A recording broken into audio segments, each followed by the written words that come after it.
Seguimos aquí en Poder Pensar, acompañados ahora por Jorge Zabalza, a quien le vamos a preguntar cómo se presenta Jorge Zabalza. ¿Dirigente Tupamaro? ¿Sigue existiendo eso? ¿Ex Tupamaro? ¿Cómo es? Yo soy Tupamaro, soy un revolucionario, pretendo ser y morirme como revolucionario.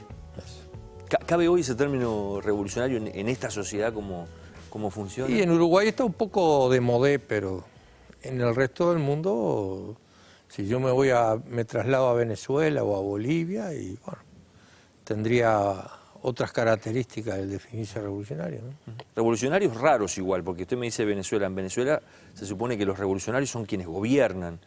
En Por Bolivia, eso otro mismo tanto. digo... Y acá está gobernando el Frente Amplio. Bueno, el Frente Amplio en realidad no ha desarrollado un papel que podamos decir muy transformador de la sociedad, ¿no? Sino más bien se ha adaptado a cómo está constituida la sociedad capitalista y la administra tal vez mejor que otros, pero la administra simplemente. ¿Qué hubiese sido revolucionario? Usted estuvo dentro del Frente en el arranque. Yo pienso que, por ejemplo, lo que está ocurriendo acá es que gobernar para el Frente está siendo muy sencillo, ¿no?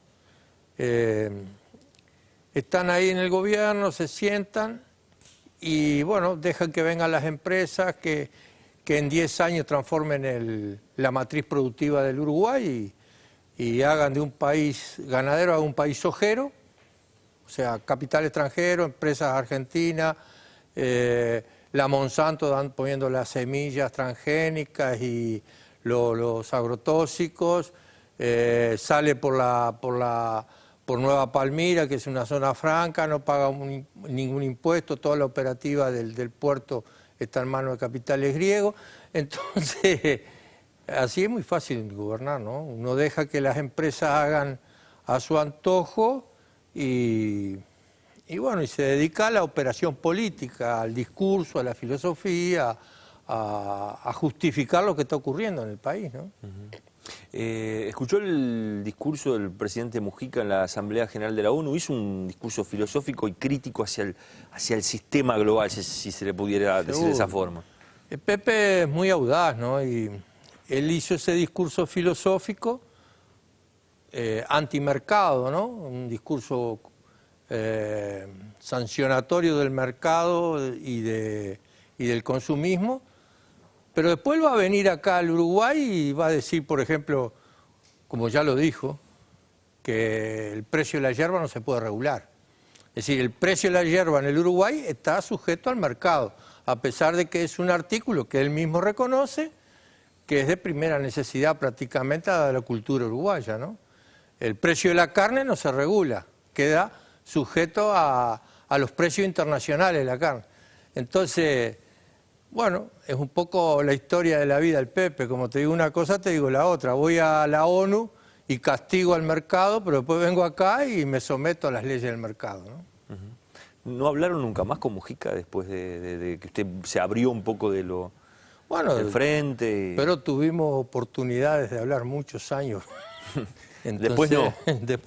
Después no. En realidad él está muy preocupado por otras cosas y no tiene tiempo para... Creo que no habla con casi ninguno de los viejos compañeros. Zabalza, esto nos da pie como para ingresar en el tema, bueno, por el cual se da la invitación suya, que es todo lo que ha pasado con este capítulo judicial y el pedido de los procesamientos por parte de un fiscal. El abogado que ha representado a algunos de ustedes ha dicho que esto es detrás de toda esta movida está el poder ejecutivo, o sea, o está el gobierno. ¿Usted piensa lo mismo?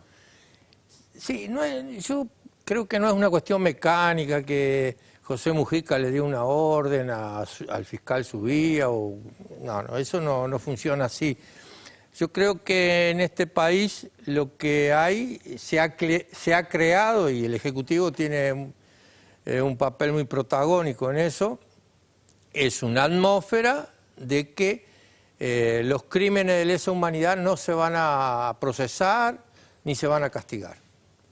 Entonces, en el marco de esa atmósfera de impunidad, aparece un fiscal que tiene un determinado pensamiento y el tipo arremete. Aparece una Suprema Corte de Justicia que se el presidente se autodenomina una muralla de impunidad, y bueno, y hace lo que se le antoja porque en realidad no hay un debate político sobre la impunidad. No hay una defensa de parte del Ejecutivo de la verdad y justicia. Por ejemplo, en ese clima, yo no he visto que ningún periodista de los que han entrevistado al fiscal Zubia le pregunte, señor fiscal, ¿usted qué piensa del golpe de Estado? Porque su papá fue uno de los generales golpistas.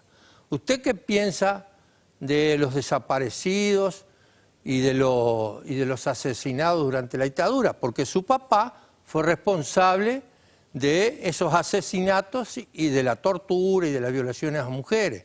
Señor fiscal, dígame, ¿usted cree que a los criminales del terrorismo de Estado hay que sancionarlos? ¿O usted cree que hay que dejarlos impunes y no castigarlos y por lo tanto protegerlos como hace la Suprema Corte? En esos casos serían opiniones personales de un fiscal que en realidad tiene otra tarea que cumplir y no importa demasiado lo que pueda pensar de temas de esa profundidad, ¿o no? No, yo creo que no, porque, mirá una cosa, si no vamos a estar discutiendo si el penal, si fue penal, si fue de este lado de la raya o del otro lado de la raya. Yo quiero saber por qué fue el penal. ¿Por qué este señor tiene ese ensañamiento en este caso? ¿Por qué este señor se ha puesto como en una cruzada a mandarnos presos? A mandarnos presos, es decir, su voluntad es mandarnos presos. ¿Por qué? Tiene que haber algo detrás de la cabeza de él. Algo tiene que tener en la cabeza. Y si este señor tiene la misma idea que fueron las que culminaron en un golpe de Estado, bueno, que haga lo que quiera, pero yo sé que él no tiene ningún espíritu democrático, que no defiende esta democracia y que sustenta la misma idea que sostuvo su familia, porque él tenía un papá y un tío, que son dos de los golpistas. De 5 generales que había en el Uruguay y dieron el golpe de Estado, 2 eran su papá y su tío. Entonces, bueno, yo cómo no voy a tener derecho a creer que él hace estas cosas porque piensa de determinada manera. Zubia, que estuvo en este programa en algún momento como fiscal de menores, ¿verdad? Después fue trasladado a la órbita penal y ahí es donde toma este caso. De cualquier manera, la denuncia original parte de la propia Suprema Corte de Justicia por lo que pasó aquel 15 de febrero, ¿verdad? Sí, claro, sí, la Suprema Corte de Justicia, donde también, porque el otro día me decía uno, pero estás loco, te metiste con el Olimpo. Y bueno, sí, es el Olimpo, la Suprema Corte de Justicia, pero son hombres. Y son hombres. Y el señor presidente Ruibal Pino, que se considera una muralla para no dejar pasar ningún juicio contra los que desaparecieron gente o asesinaron, este señor Ruibal Pino fue juez, se recibió en la Universidad de la Dictadura, fue juez en Colonia cuando empezaron a aparecer los primeros cadáveres, aquellos NN, y él no hizo nada. Después fue a Maldonado, le aparecieron más cadáveres, tampoco hizo nada. Vino la democracia, él era juez letrado de primer turno en Montevideo y en el año 85 los familiares del maestro Julio Castro desaparecidos van y hacen la denuncia y él la mete en un cajón del escritorio. ¿Qué quiere decir? Que a pesar de ser juez y a pesar de llegar a la Suprema Corte de Justicia, tiene algo en la cabeza también. Entonces, cuando yo digo que hay sobrevivencias de la dictadura en el Poder Judicial, y bueno, acá están estos personajes, ¿no? Le pido un minutito, hacemos una pausa y seguimos conversando. Bueno, ¿cómo no? Vamos a la pausa.